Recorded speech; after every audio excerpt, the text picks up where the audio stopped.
I do have a really exciting announcement. The Center for Consumer Advocacy and American Student Assistance has been participating in the White House Debt Challenge for the past 6 or 8 months.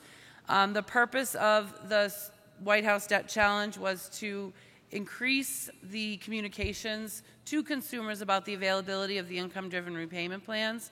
One of our goals that we communicated to the White House was that we were going to reach a minimum of 1 million consumers, and I'm happy to report that we did that this week. So as of this week, we've reached out and communicated the information about the income-driven plans to 1 million consumers. Yay us. Thank you. That's why I'm hoarse. I spoke to every single one of those people. Okay, so I'm really excited about this session. We have two awesome people here to talk to you. Marvin Hippolyte is the current vice president of Phenom and works with the organizations to fight for accessible and affordable public higher education in Massachusetts. Marvin joined Phenom while he was a student at UMass Dartmouth, where he helped to recruit and organize students around the student debt loan crisis.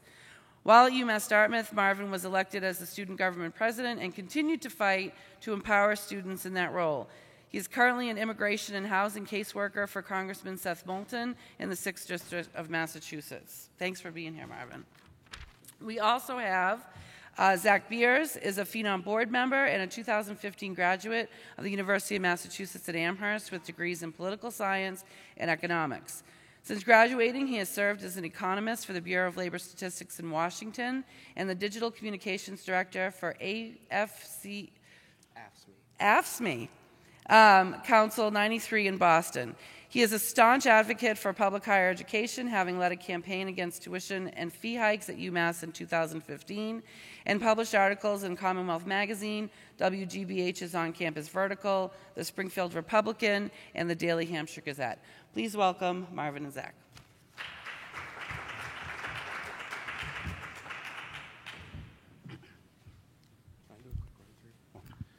Thank you for being here. Just a quick run through of what we're going to do. We're from the Public Higher Education Network of Massachusetts, by the way. Phenom is an acronym for an incredibly long title. Marvin's going to run through what Phenom is, and if you have any questions, feel free to ask them. And then we're going to talk about we're going to run through what Phenom is, then we're going to talk specifically about what Phenom is doing in terms of student debt and organizing student borrowers to be more literate about their financial options, and also hopefully organizing student borrowers to reduce the debt burden they take on in the first place. So thank you. Good afternoon, everyone. It's a very small crowd, so as we go through the slides, please don't hesitate if you have any questions. We'd like to make this more of a conversation as well.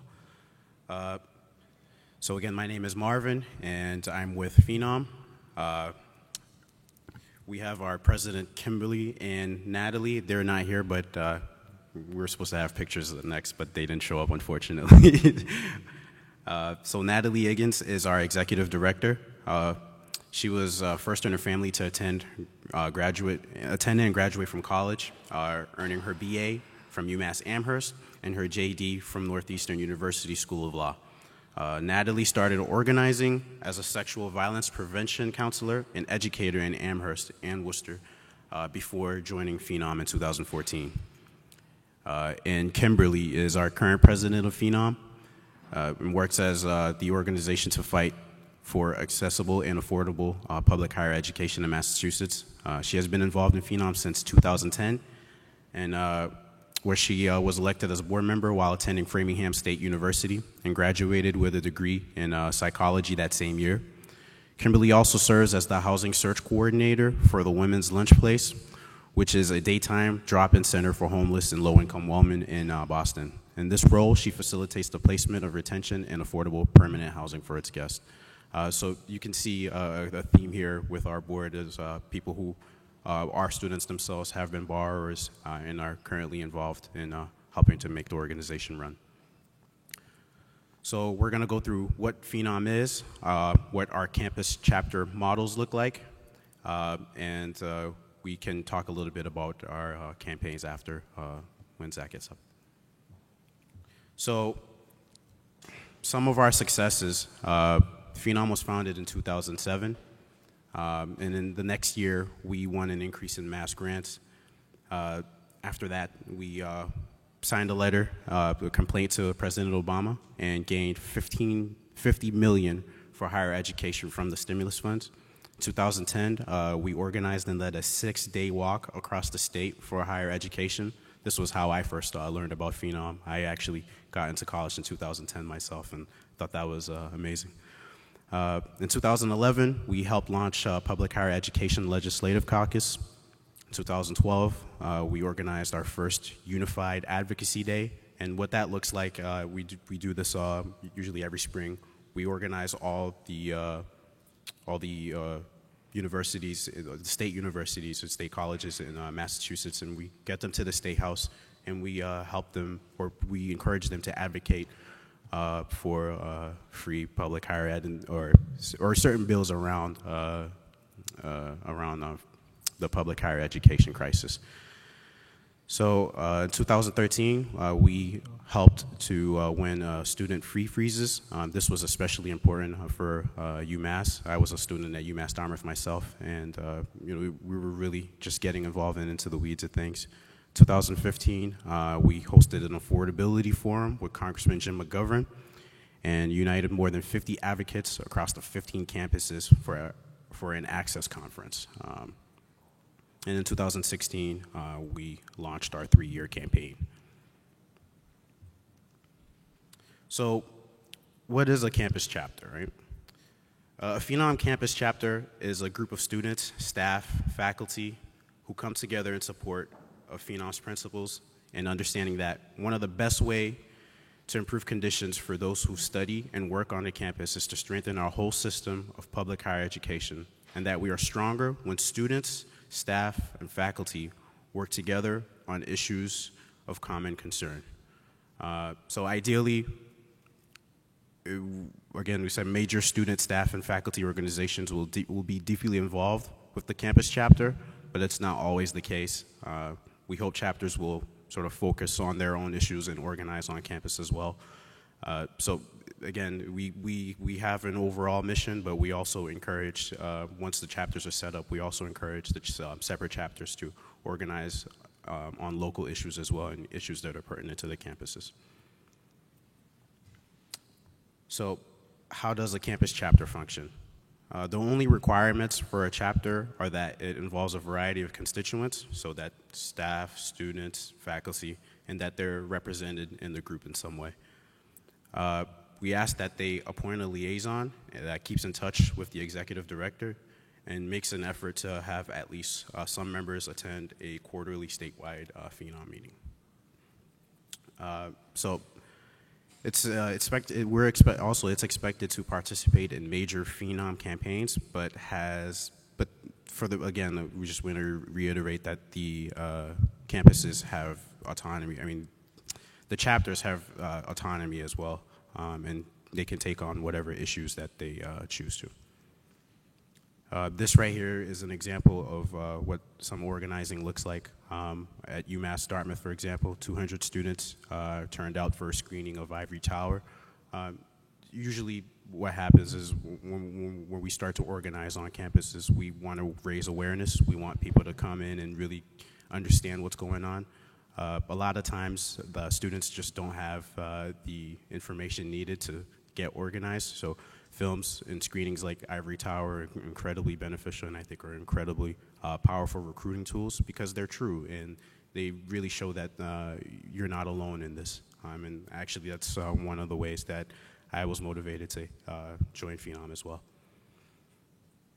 So why is Phenom setting up these chapters? Phenom understands that our power to dramatically improve our system of public higher education requires a strong grassroots movement. By having a presence on each campus, Phenom can, among other things, involve students, staff, faculty, alumni, and others in statewide campaigns. We can reach out into the nearby community to identify and work with other supporters for accessible, affordable, and well-funded public colleges. We can also develop close relationships with public officials representing the area that is close to the college. And I think this part right here is incredibly important because we can't fight this alone. This student debt crisis has ripple effects. I mean, families are being touched because you can't pay their student loans, or maybe when the kid graduates, they can't start their career, they're still at home. Professors are being treated poorly, and staff members as well. So we want ideally to get everybody on the same page, and to help understand that this isn't just a student issue. This is our issue. This is a human issue. This is an example of our chapter in UMass Lowell. We're recruiting advocates for public higher education and Advocacy Day. So goals for chapters include increased political advocacy, increased visibility and credibility from Phenom, political education, student empowerment and leadership development, coalition building. Phenom hopes to bring members of campus chapters together periodically at regional meetings, conferences, advocacy days, trainings, and educational forums. So again, our goals are really to empower the individual to make the changes that they need or they want to see. We don't want this to be just sort of a top-down thing. We want students, staff, faculty, everyone to feel empowered, to feel like they can take charge and really go out and advocate for the things that they need. So that's why it's important to host advocacy days and do these trainings, because long after you graduate, you're going to be paying these loans, and it's important to have these skills to carry on and continue to support even after you're graduated. There was supposed to be a picture again of Westfield State, but unfortunately it didn't show up. But you're starting to see a picture here. We have we have members from Framingham, from Westfield, from Springfield Technical Community College. So we're very well connected, and we're really trying to spread the message. That's it for me. Zach's going to come up. Thank you very much for listening. I think actually, maybe Marvin will come sit down, and we'll have it more conversational at this point. We've gotten through what we are. I actually have a question for everyone in the audience.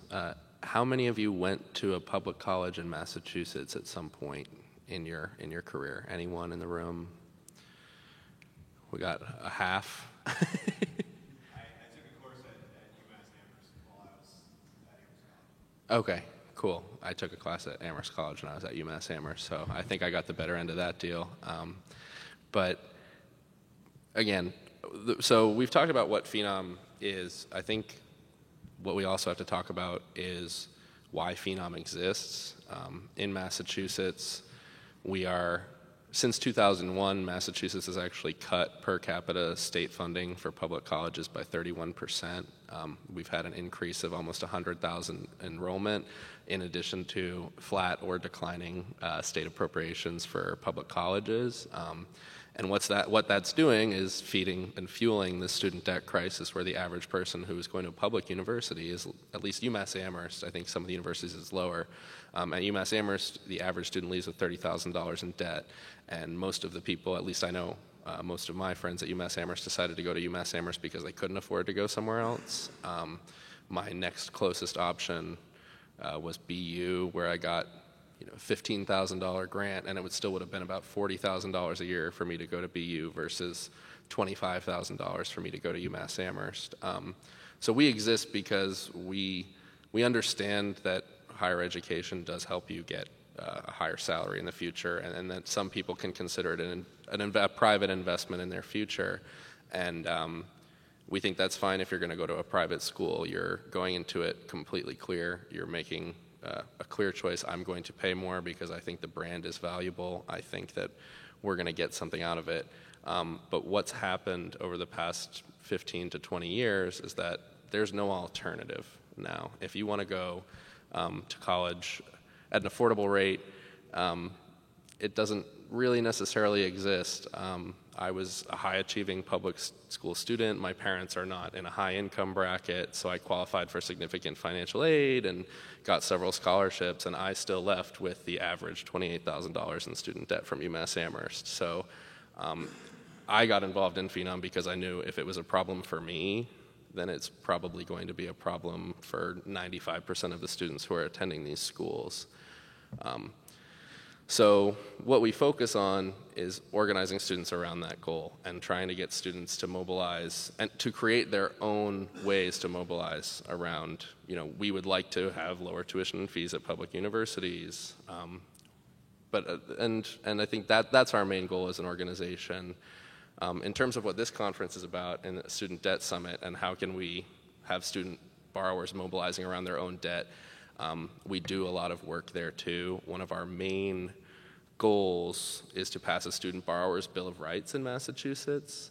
We think that we worry that sometimes students walk into a situation, they're going to school, they don't really understand that they're even taking on debt. I know a lot of people who are first generation college students who are getting their FAFSA and they see, estimated family contribution, $1,000, and they assume that all of the money that they've gotten is grants. They assume that all of the money that they've gotten is some form of grant or scholarship, not realizing that usually that includes $10,000 in loans every year. So people will go to a four-year university, walk out thinking they're debt-free, and then suddenly they're not. So we're trying to develop tools for students to create resources so that they can say, don't let this happen to you, this happened to me, or, and trying to figure out ways, because we think that at least, and it's gotten better, and I know that American Student Assistance has done a lot around trying to make financial literacy more accessible to young people,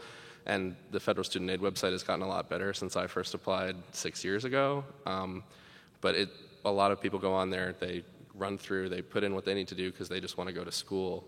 So we're trying to figure out ways to have students create resources that can explain what a student debt situation looks like.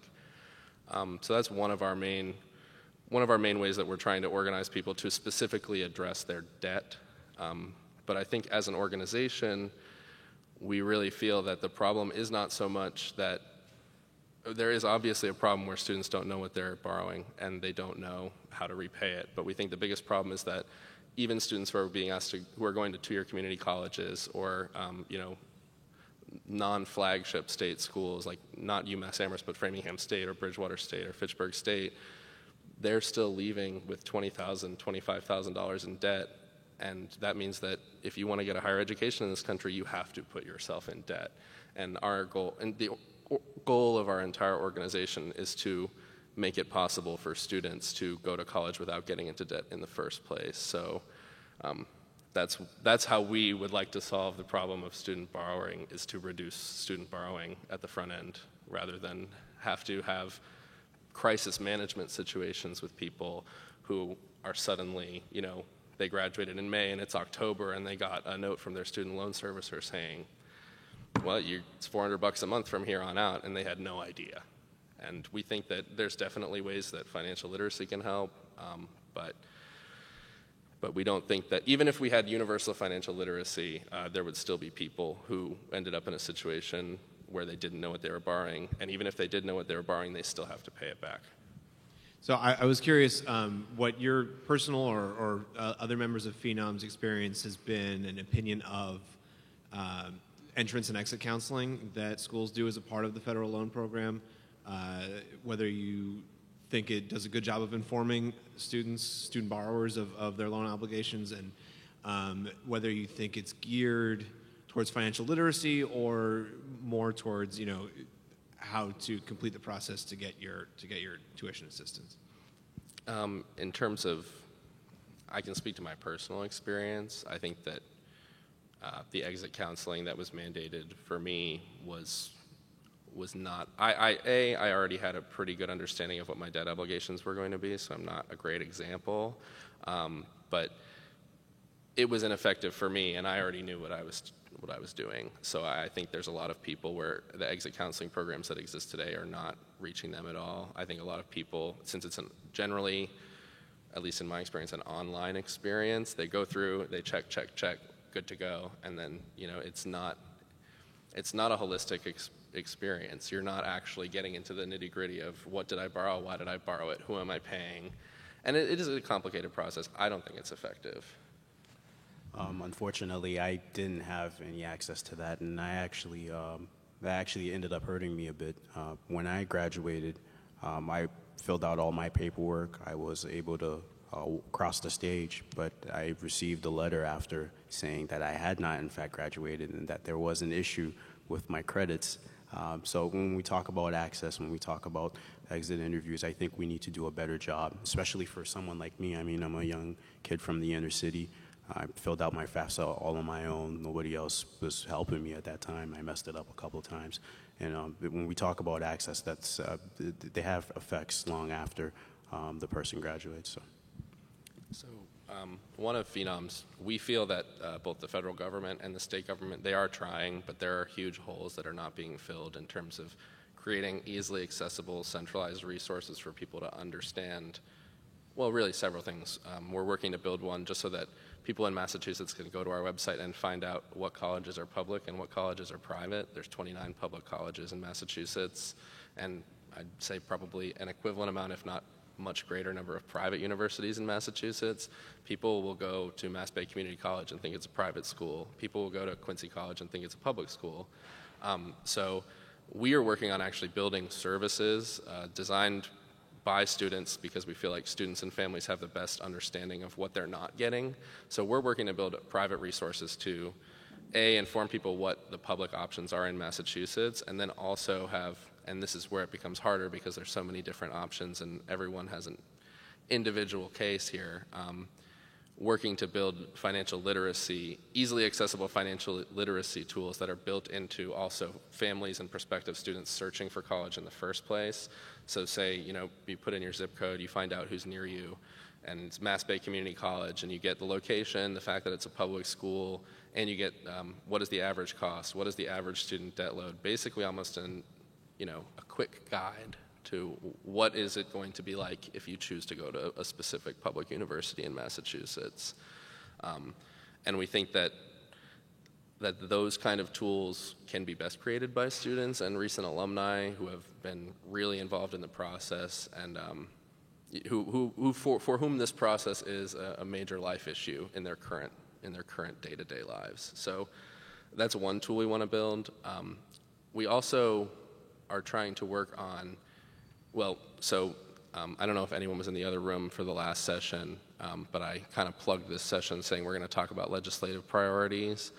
One thing that Phenom is going into the next session in Massachusetts, when we actually have some buy-in from people in the House Speaker's office, the chair and vice chair of House Ways and Means, members on Senate Ways and Means, is we want to pass something called a finish line grant. A lot of students make it 3 years or make it a year and a half into community college, and this would be flexible, apply to 2-year and 4-year institutions, where the state would cover a final semester or a final year of university where you might not, a lot of students, they'll go 3 years, they'll get financial aid, and then their financial aid package will change, and they no longer can afford to finish a 4th year of school. They can't make it to graduation. So that's one of the main things we're working on right now in terms of, a grant program would reduce the debt burden. You wouldn't be taking on a full 4th year of debt. You might even be taking on a full 4th year of debt, but at least you can still go to school. So that's a huge legislative priority that we're working on in the next year, is trying to have the state fund a program that ensures that people who have a good standing, have completed a certain number of credits, can get assistance funds to finish their education. We know that one of the main drivers, at least at the publics, in terms of the student debt burden is people who take more than 4 years, who take 5 years, who take 5.5 years, who are there for 10 semesters. I mean, if you're there for 10 semesters, that's another 1/5 of your debt added on. So trying to help students finish early without taking on additional debt is one of our priorities around student borrowing specifically.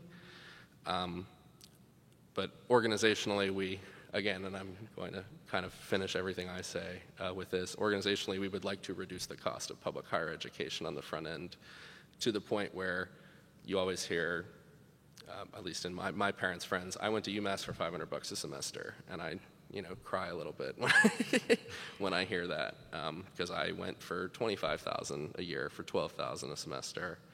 So our goal would be to get public universities back to a point where you can go to a public university for a summer's worth of work can send you to college for a year. That's where we would like to get back to. We feel like that is the promise of universities like UMass, which was a moral land-grant college founded in the 1860s. The entire point of UMass's existence was that most people couldn't afford to go to Harvard, and Harvard didn't have enough space for them. And we're now getting back to the point where people can't go to college if they can't afford it. And people who are exceptionally qualified to go to college aren't going to college because they can't afford it. I have a lot of friends from high school who, went to Bunker Hill Community College for a semester, couldn't afford it. It's been 4 years and they're not in school. And it's not that they don't want to go to college or couldn't make it to college. It's that they couldn't afford it. And we think that especially in a state like Massachusetts, we're the higher education state, if we have thousands of people who can't make it to school, we're not really fulfilling our mission as a state, and we're not fulfilling our promise to working families. So that's what our organization's mission is.